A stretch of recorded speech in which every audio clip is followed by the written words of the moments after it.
I'd been on their trail for months, ever since they left their hideout in the Bighorn Mountains. Led by Butch Cassidy, they were a loose association of outlaws who robbed banks and trains from Colorado to Montana.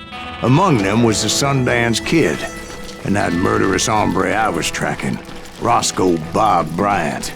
Were you a part of that giant Pinkerton posse after the Wild Bunch? No, boy.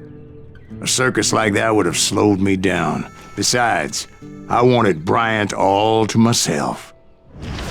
I'd heard about a large shipment of gold being transported to Wilcox, Wyoming on the Overland Flyer. I figured the Wild Bunch would likely hit such a treasure, and by God, I figured right.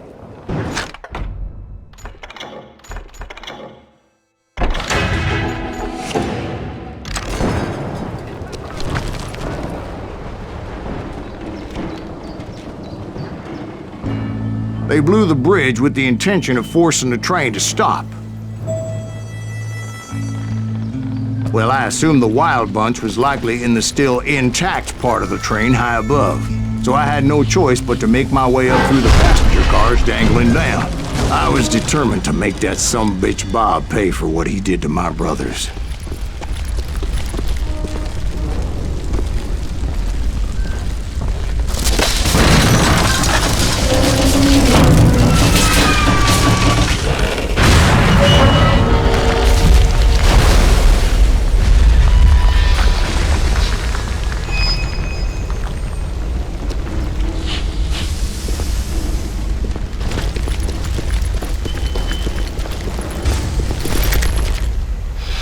I found the device they used to blow the tracks, so I knew I was headed in the right direction.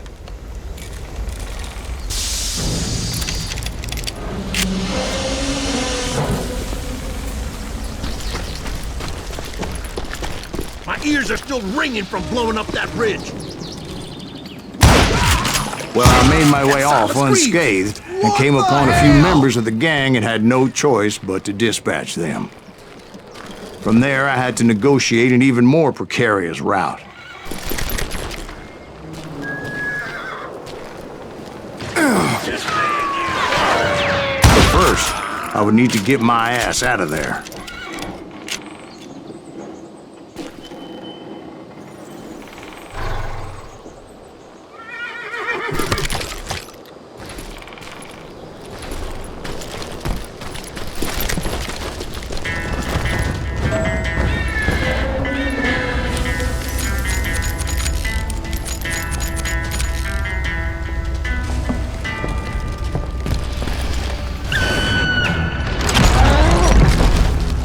Jumped from the frying pan into the fire as the train was clearly fixing to fall. You hear me?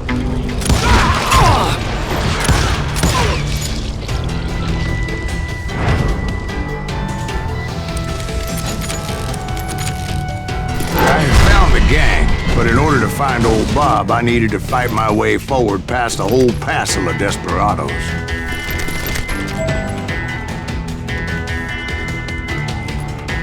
Outside, inside, any way I could, I made my way toward my prey.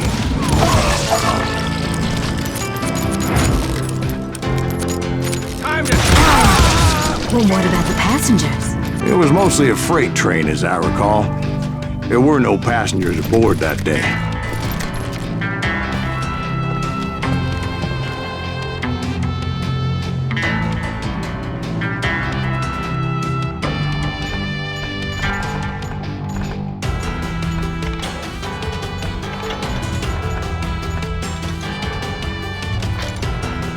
You better hide!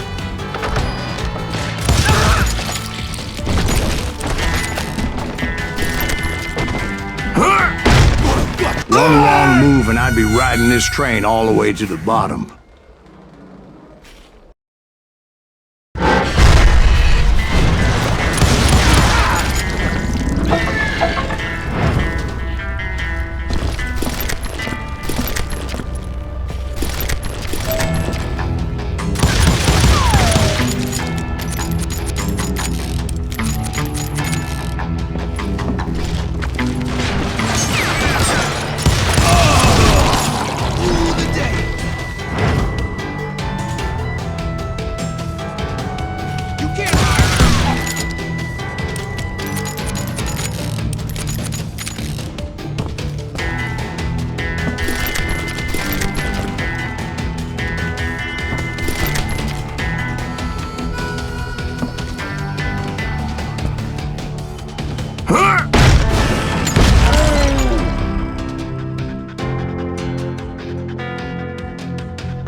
before, I am not fond of heights.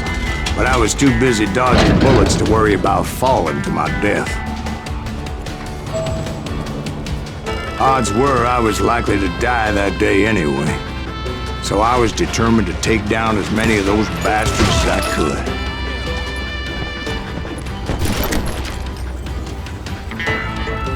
You're...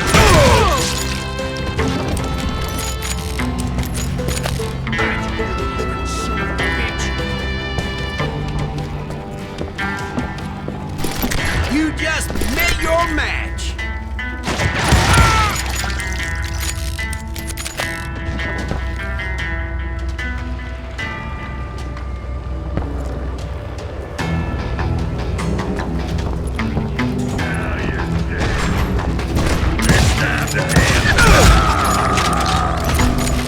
At times, it was like shooting ducks in a shooting gallery. The only difference is these damn ducks shot back.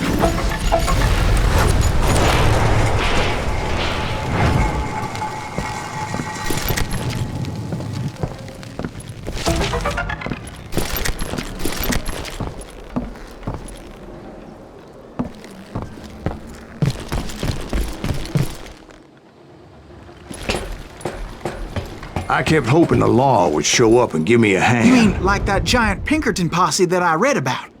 Did they come riding in, guns a-blazing to help?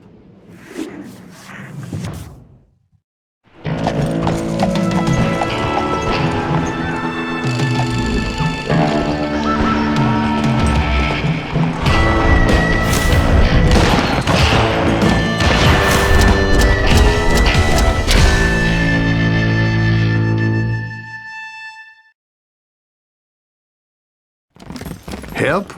From the Pinkertons? No, son. I had to fight the wild bunch all by my lonesome, as usual. Who the hell is that? He's mine! Retreat! Retreat! Goddamn law dog!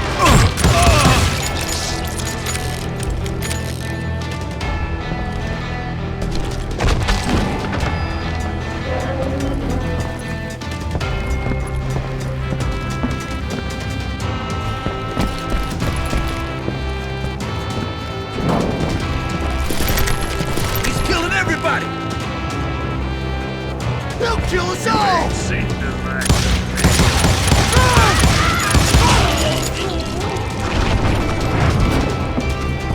You ready for a belly full of butt?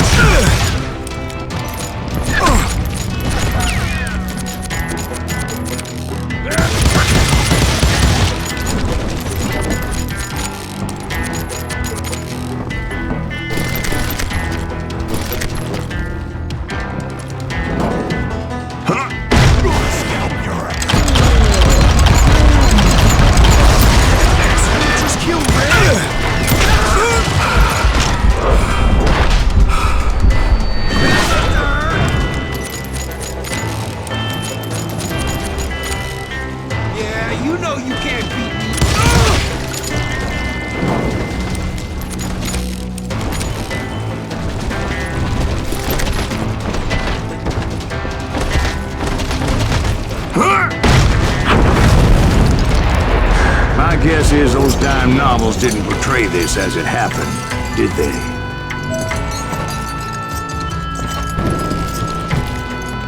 Only a few stragglers were left, and I had to cut them down pronto if I was going to stay on old Bob's trail.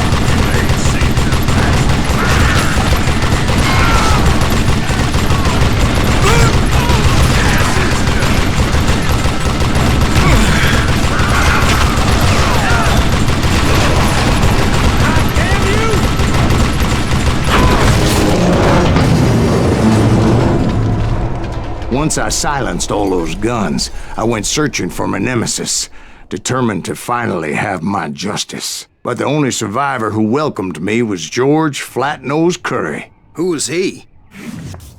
The fastest gun in the gang. Right after Sundance, I mean. And Kid Curry, and maybe Elsie Lay. Though some folks might dispute that.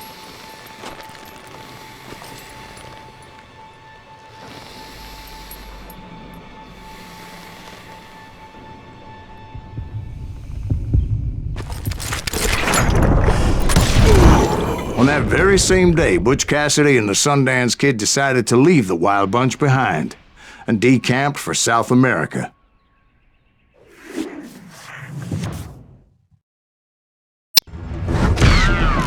They ended up living down there for many years, but I'm sure you already know all about that.